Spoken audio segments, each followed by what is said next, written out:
welcome to the Unlist.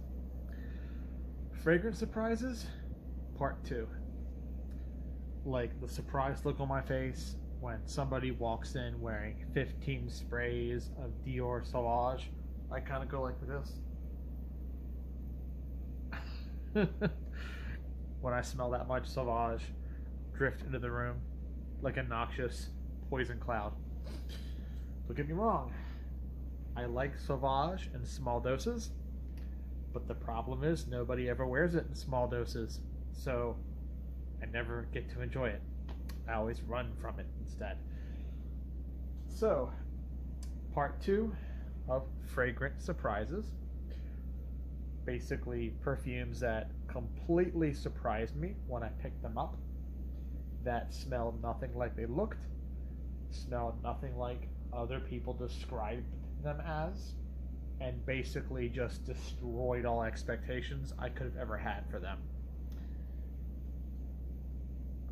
In the previous video, I talked about things like Savile Row and Oud Ever, and a couple other ones too, Anucci, all very surprising fragrances. Uomo Moschino, I believe, and I think I started that video off with Samba, which was also quite a surprising fragrance when I first got my nose on it. So now, some more fragrant surprises. Fragrances that I admittedly blind bought based on reviews and recommendations, and what I got was wildly different from what the expectations were set to be. Let's get started.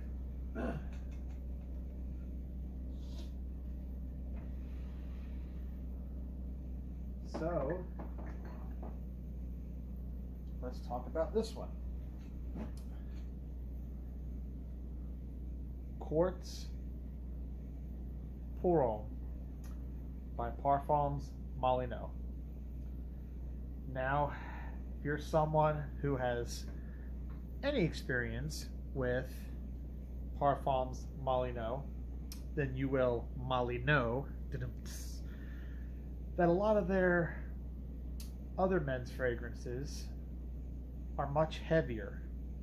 They are very musky, mossy. Captain Molyneux, Lord Molyneux, they are very fragrances. So when you learn about Quartz Pom, knowing that the original Quartz was made back in the 70s, and it was basically a fruity, floral chypre, similar stripe to something like Cristal. Actually, I think Quartz was a direct competitor to Cristal because they're both, quartz, crystal, come on. So they both had a similar vibe. Fast forward almost 20 years. I think Quartz was 77. Could be wrong on that, but this is 94. But fast forward almost 20 years, and they decide to make a men's version. Now I'm thinking that the men's version is going to be a similar sort of, maybe a bit fruity, bit citric, kind of like another sort of, chypre fragrance, something like a Homme de Grès or Capucci Pom, which was not entirely out of the question in the 90s. Those kind of fragrances were barely hanging on for dear life, but they were still around. No, it's nothing like that at all. A lot of people on base notes said this was a fruity, floral, synthetic mess, not to go near it. A couple of people I know were like, yeah, this stuff is similar to Jazz Prestige, which made me laugh. Because I'm like, Jazz Prestige really isn't all that fruity or floral. It's kind of like a heavier, more bombastic version of the regular Jazz by YSL from '88. Jazz Prestige was kind of like an answer to Pasha, because Pasha kind of, let's be honest here, Pasha kind of out-jazzed Jazz. It took everything Jazz had done and did it better. So, and I think Alan Vergès composed that. Jacques Cavalier also gets credited sometimes as helping compose it. But I think Elena Story was actually involved with that too. It's a bunch of people were involved with Pasha, but yeah. So I had conflicting information. On one hand, it was a fruity floral synthetic 90s nightmare. Stay away, don't go near it. And on the other hand, it was like Jazz Prestige, so don't buy it if you already have Jazz Prestige. Now, Jazz Prestige is $1 billion. It's crazy expensive. Scalped all to high heaven, like a lot of discontinued YSL fragrances. And I don't necessarily dislike fruity 90s fragrances. I mean, come on, look at me. I have Wings. All right. I have Escape. I have a lot of the fruity melon, Kalone stuff from the 90s, and I enjoy wearing it. So neither of those things really dissuaded me from picking up Quartz. And once I finally did, and I started smelling it, I'm like, yeah, guys, I don't know where you're getting either of these notions. I mean, yeah, there is some fruit in this. There is like a very sheer sort of apple note. It's not in the same train of thought as like a Tommy. It's not that bright and sour, but there's a bit of an apple note in here. But honestly, when you smell this, what you're mostly going to get is you're going to get vetiver, you're going to get amber, you're going to get cedar wood, and oak moss. The rest of it is going to be bright, citrusy, a bit fruity, but mostly this is a green, aromatic, bright, sharp fragrance. A very good woody, foresty fragrance. Something that feels good in spring, feels good in summer. It's not overly sweet, and it's not heavily spiced. It is basically like an ambery vetiver fragrance with just the slightest bit of fruit note on top, just a pinch. So, yeah, it surprised me. Does it resemble the original Quartz for women? No, not really. I mean, if you squint, you can kind of see it. You can sort of see what the perfumers were trying to go for. They wanted there to be some family lineage, but it's not the same genre at all. This is not a Chypre fragrance. I mean, it kind of is. Oak moss base, a little bit of labdanum, but I wouldn't really call it a Chypre. It's just a woody vetiver fragrance with a bit of fruit. Very interesting. It is nothing like what most people will try and tell you, and it surprised me, and I enjoy it. I like it so much that I bought 2 backups, and then realized after using this much of it in like 5 years that I was never going to use the other 2 backups, so I gave 1 backup to a friend of mine.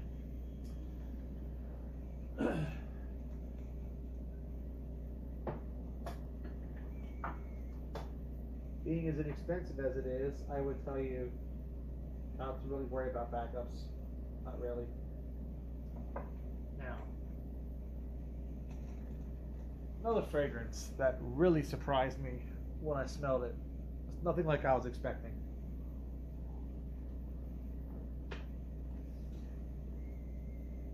This guy right here.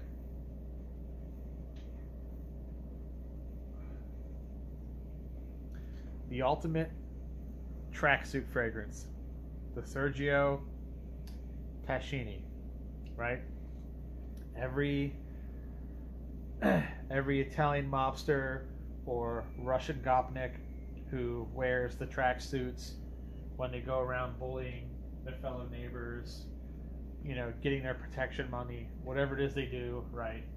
Because the stereotypes, that's what the stereotypes say that they do, but you know, whatever the case may be, this fragrance, when it was described to me initially, I was thinking, okay, it's going to be another big citrus, woody kind of thing. So it's going to be in the same train of thought as an Armani Eau Pour Homme or a Gucci Pour Homme from 76, Capucci Pour Homme from 67, Gianfranco Fair, one of those kind of things, right? A Toro Bugatti, basically a classic Italian citrus, sandalwood, citrus oak moss, citrus pine. Aqua di Selva could also slide in here. That's what I was expecting, right? Because again, Sergio Tashini is, like I said, like the ultimate tracksuit brand, because the Sergio Tashini tracksuits were really big.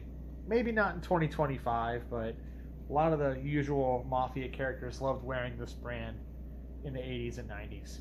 So you see people like Gotti and stuff like that with the Sergio Tashini tracksuits on. So I figured, hey, that's what I'm expecting. And when I got this and I smelled it, well, it's a leather fragrance.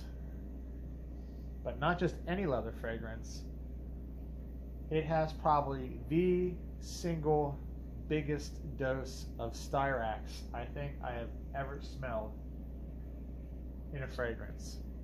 So if you are a Styrax lover, if you are someone that just goes wild about you just go wild about Styrax, and Styrax is wild about you, and they call you Mellow Yellow and all that stuff. If that's you, then this is actually a fragrance you should seek out. And it also has patchouli. It does have some pine, okay? Make no mistake.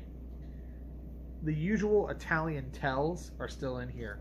So bergamot, pine, the usual tells are still present, but they are very clearly in the background. This is, like I said, this is all about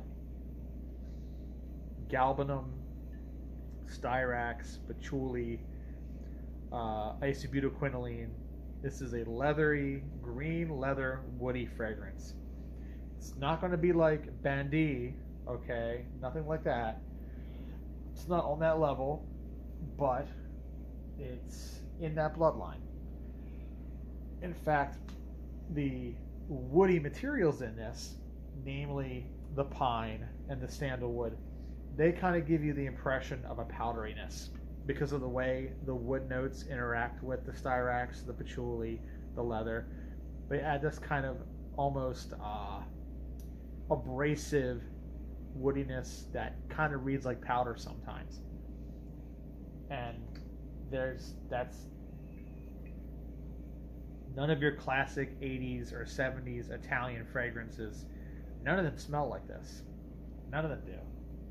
So, very unusual, very odd. And, you know, Versace L'Homme is another one, does not smell like this. All of those, Versace, Armani, Gianfranco Fair, like I said, Gucci, Capucci, they all have a certain citrus wood vibe to them, and this just goes right for the green, right for the leather, like I said, for the Styrax. Very unusual, very surprising, you know. And a fun fragrance. Absolutely fun fragrance. Another one that's really surprised me. Was not expecting this.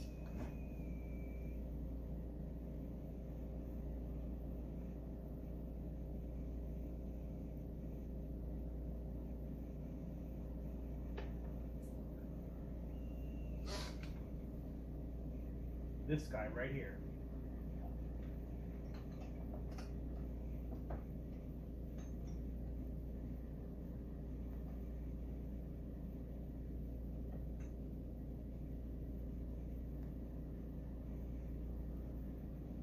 I'm sure most of you are familiar with the original Ho Hong from 1971 or 2. I think 71. But you're familiar with the original Ho Hong. It's this red bottle, the red label, or the clear cap if you have the old Marlboro bottles from the 70s. But the 80s, it was this one. Well, its cousin here, Ho Hong Club. It bears no resemblance at all to the original Ho Hong. And it kind of makes me wonder how it got this name, because it really doesn't feel like a Ho Hong fragrance at all. And you know, I could have put this in my video for fragrances that don't belong in their house, right? I could have, if I do a part 2 of that, I'm likely going to do a part 2 of that, but if I do a part 2 to the Odd Man Out, Odd Man Out part 2, this is probably going to be in that video. Because of all the Balenciaga fragrances I've smelled, the least Balenciaga smelling one is probably this one. Even Balenciaga Pour Homme with the big oud note and the big bourbon vanilla and the amber, even that feels more like a Balenciaga fragrance, because it has that certain Balenciaga sense of muchness to it, of bigness. This is a very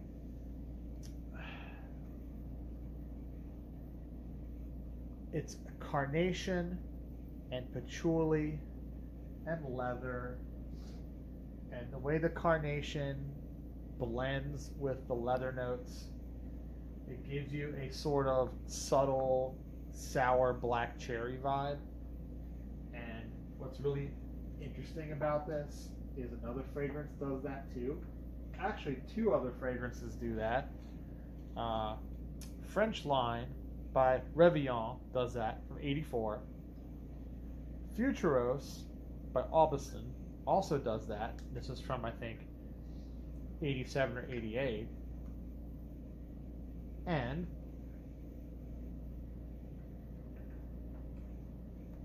this fragrance does that. And if you fast forward all the way to 2005, then Stetson Black does another sort of similar kind of thing. And it just, the whole thing just kind of reads weird to me like that. And it just, I don't know, man. I just kind of feel like this was meant to be maybe another brand's fragrance. Maybe it was meant to be. I mean, Bogart did own this house at the time, so I guess it could be said that this might have been a Bogart fragrance originally and got pushed over to Balenciaga. Who knows? But this could have been in a Bogart bottle, would have made a bit more sense. I mean, I still like it. It's a fantastic fragrance. It's fantastic. I've got a bunch of backups of it. I've got the little bottles actually that I use as the backups. This big one was kind of rare and kind of expensive, honestly. But I've got it.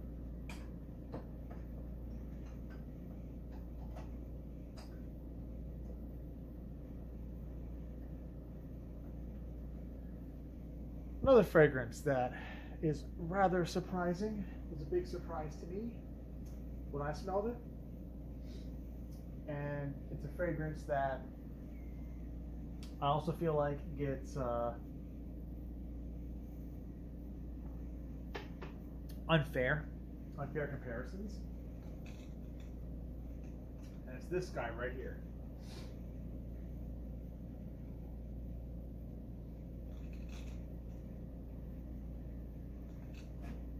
JB by Jack Black. 2010 for this. And it's really only sold in Nordstrom, I believe, and directly from their website. This gets compared a lot to Terre d'Hermes, and I can kind of see it a little bit because the way the patchouli interacts with the cedar wood in here. Okay, but really, this has a big eucalyptus note in it, a big fat eucalyptus note that in no way, shape, or form reads anything like any Terre d'Hermes I've ever smelled in my life. I mean, Terre d'Hermes does not contain eucalyptus. In fact, I don't really have very many fragrances that do contain eucalyptus. One of the few things I have that contains eucalyptus is this aftershave down here, this Pro Rasso.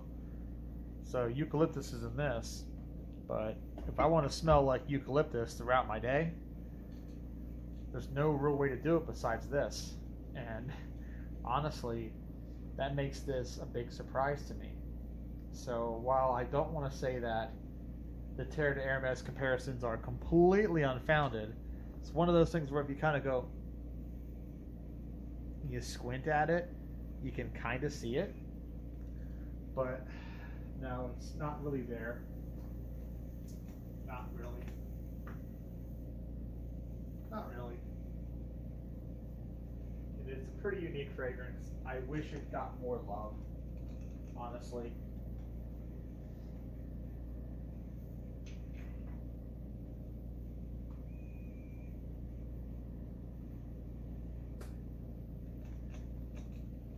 This is probably the most popular fragrance on this Fragrance Surprises video that you're going to hear me talk about, and it's the original Wanted. 2000 and gosh, when did this come out? Hold on a second, my computer's right here. I can find out in just a second. Let's see.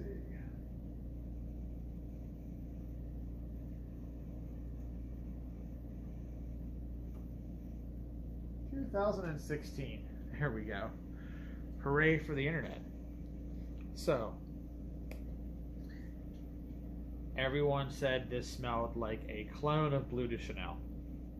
If you were there, like almost 10 years ago, on Base Notes, Fragrant ago, wherever it is you hang out, you probably heard all of the usual suspects say, yeah, it's a copy, it smells like Bleu de Chanel. And obviously with this bottle looking like this, with this name and this yellow color and this whole aesthetic, I was like, yeah, no, there's no way this smells like Bleu de Chanel. I mean, it just can't. So, like I said, I don't blind buy stuff anymore. So you're probably not going to get too many of these Fragrance Surprises videos anymore, because I don't really get surprised these days by my purchases. I tend to know what I'm getting into before I get it. But there was a time, you know, we all went through that time. So I was like, you know what, fuck it, I'm going to buy this. How much is it? 25 bucks. You can't get a fragrance for 25 bucks now, but back then you could. This was before, you know, all the stupid shit with tariffs and corporate greedflation and gouging and shit. So 25 bucks off of Fragrance Net for this full retail bottle of Azzaro Wanted. Never happened nowadays. Came in the mail, opened it up, smelled it, and I'm like, where's the Bleu de Chanel? Where is it? Where is it? Actually, it was quite nice, and it really didn't smell like anything people were saying. And I'm not trying to say that the whole internet is wrong, because that usually when someone goes out there and says everyone else is wrong and they're right, that's like a weird delusion thing at that point. I just feel like everyone had bits of correct, but no one had the whole picture, because everyone, and this is true with a lot of things, everyone, when they smell a fragrance, they tend to hyper focus on a specific part of it, and that's the part they latch onto, and that's all they smell. They notice the one material, and the one material grabs their attention, and everything else disappears, and that's all they smell. So they write their review, or they say their piece, and that's like all they can talk about is the one thing. So everyone's like, oh, it smells like Bleu de Chanel. I'm like, I don't know, maybe because it does have a bit of the same ambroxan or limonene woody amber base, maybe, but it has so much more going on. It has ginger, a big lemon ginger in this, which I don't think any other mainstream fragrance I've ever smelled has quite that same lemon ginger combination. It reminds me of a lemon ginger tea that I have, an herbal tea. Let me show you.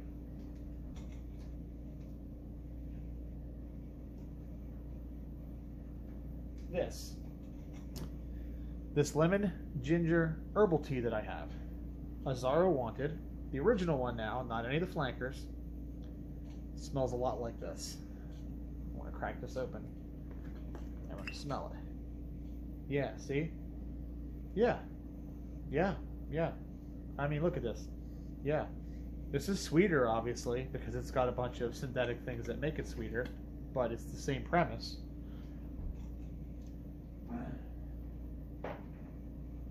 And the other thing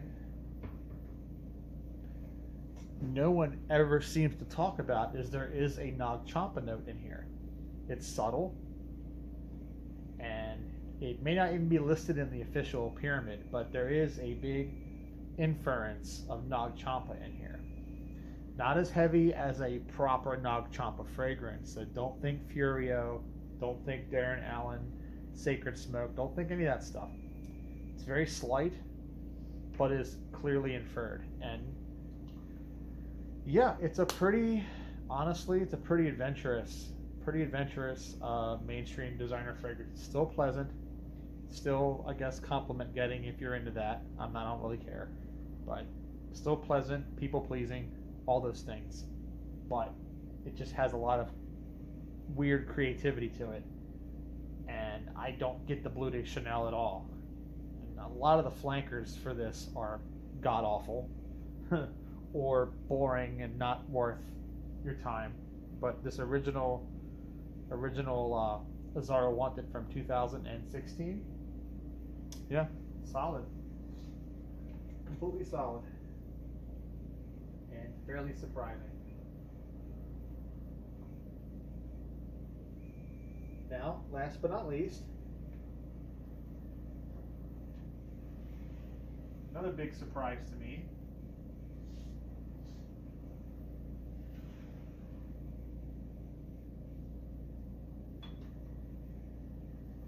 This, sadly discontinued now, and pretty expensive if you buy it online, but this Brooks Brothers New York, I think this came out in 2008 maybe, but everyone and their brother was saying back when I bought these that this was like Eau Sauvage. I've got Eau Sauvage right here. And let me tell you, when I listen to that, see, there's Eau Sauvage, there's the Jasmine, okay. This, I'm like, I don't know what y'all are smoking. What the fuck are y'all smoking? Really, drugs are bad, okay? Don't do drugs. Stop. Get some help. There is no Eau Sauvage in this at all. Not even a little bit. I'll tell you what there is. This is built like a classic men's cologne. So if by that it smells like Eau Sauvage, okay, maybe. But I don't think Eau Sauvage is all that classic. I think even now it's very avant-garde, very modern because of the way the Jasmine was handled. Very uniquely transparent, kind of fresh fragrance. Set the bar really high. A lot of copycats into the 70s. Eau de Guerlain, Sicily Eau de Campagne, Eau de Lancôme. So many copycats into the 70s. This, on the other hand, this is chewy, this is herbal, this is citric, this is woody. This is built more like Chanel Pour Monsieur, the original 1955 fragrance. This is also built just a little bit like Chevalier d'Orsay, with the big Artemisia and the bergamot and lemon, a little bit of lavender, oak moss, labdanum. This has got a bit of cumin in it, and again, there's like no cumin anywhere, no cumin like anywhere in Eau Sauvage. It's tarragon in here as well. This is just a big, chewy sort of, yeah, man, this is not Eau Sauvage, and it doesn't smell blue even, so it doesn't even fit the packaging at all. It's just a very classic 1950s, like, I'll tell you what this kind of smells like a little bit. This reminds me of a certain Legalian fragrance. This also, I think it's